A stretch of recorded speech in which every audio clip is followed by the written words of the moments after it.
Cancer, hi, welcome to Mystic Queen PH. At ito ang inyong weekly reading for October 28 to November 3, 2024. If you're interested in private readings, meron tayong link sa description at sa pinned comment. Paki-check nyo na lang information kung paano mag-book for a private reading.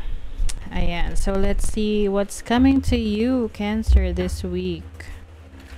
October 28 to November 3, 2024. Okay.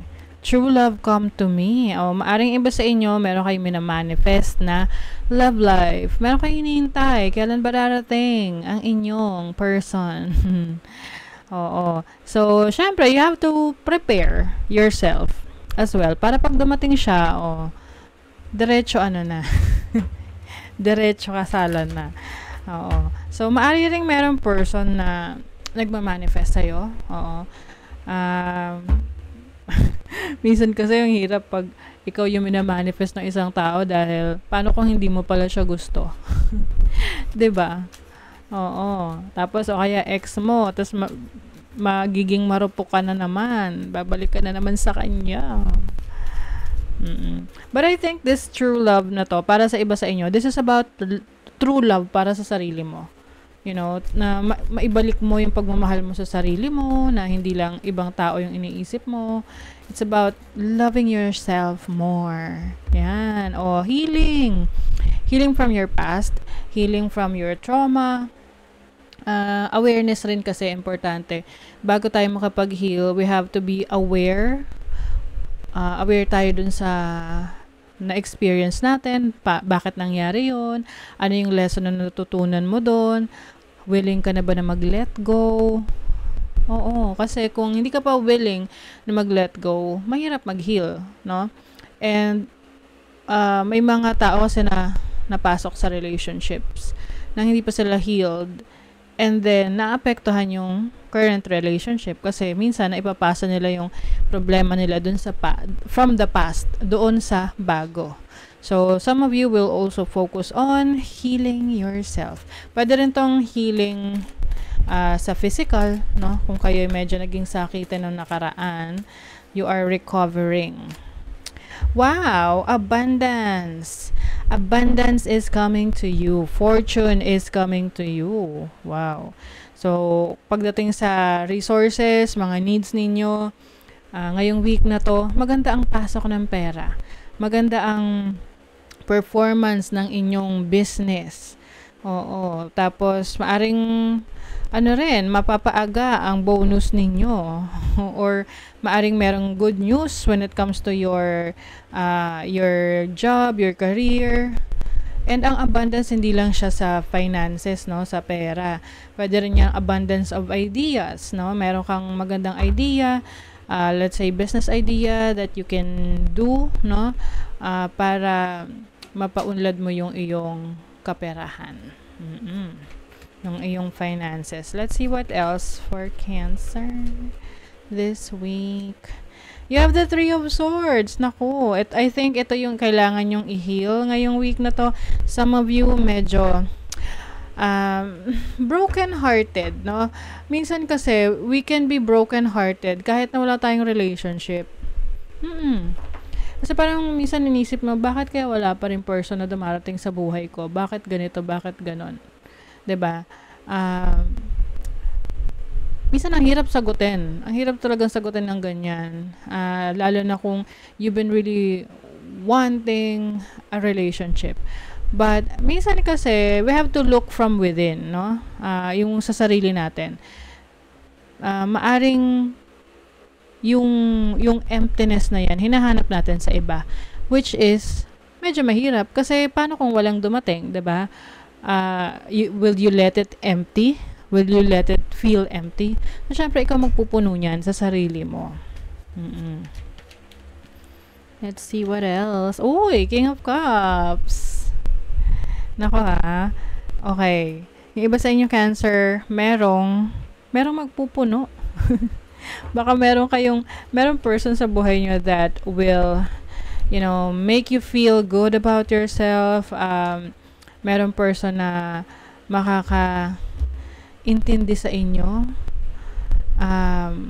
Maari ring, I see someone na kahit hindi mo pa to karelasyon, kahit kaibigan mo to, someone who is very close sa'yo, pwedeng family, friend, na karamay mo Oo.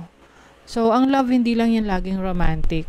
You can receive love from your friend, your loved ones, your family, 'di ba? You have the 9 of Wands. Nako, yung iba sa inyo Cancer, medyo parang minsan nahihirapan na kayo na iniisip nyo bakit ang hirap ng life? Bakit parang puro pagsubok?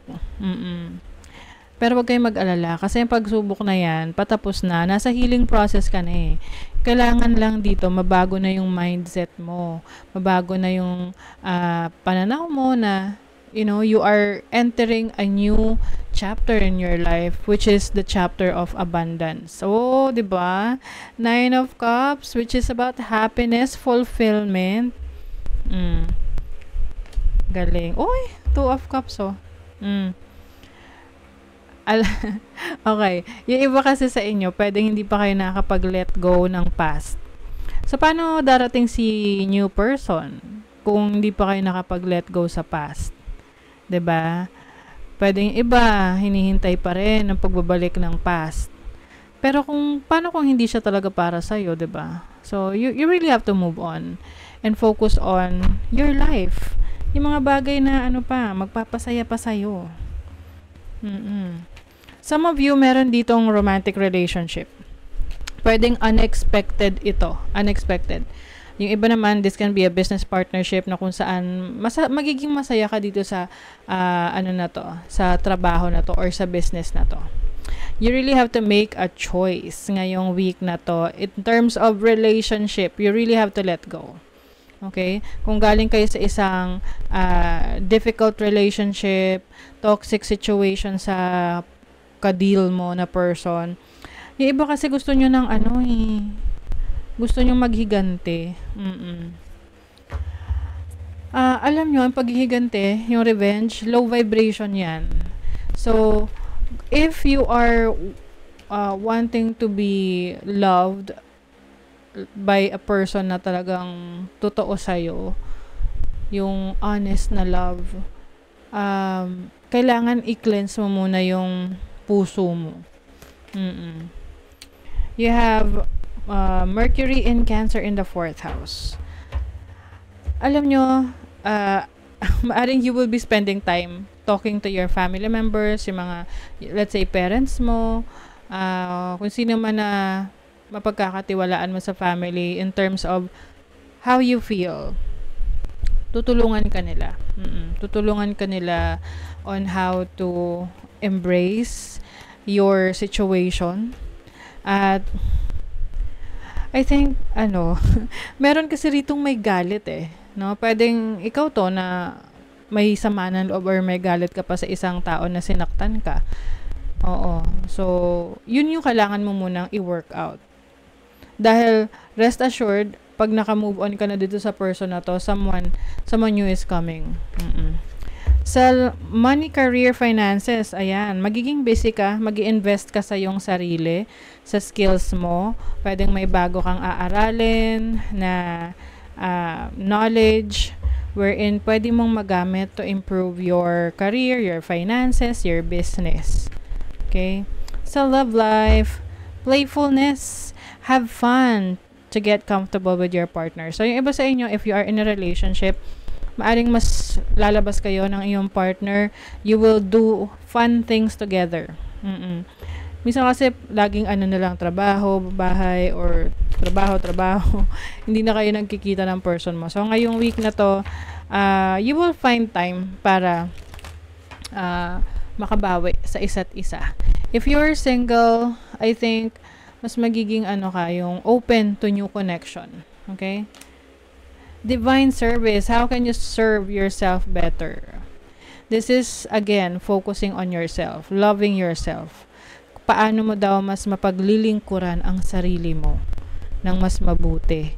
Kasi pwedeng ibang tao yung lagi mong napaglilingkuran, nakakalimutan mo na yung sarili mo. At pag itong tao na to nagbigay ng problema sa'yo, na kumbaga parang ikaw naapektuhan ka kaagad. Oo. Kasi you are focused on the other person. But this week, you will take care of yourself more. Mas aalagaan mo yung sarili mo. Okay?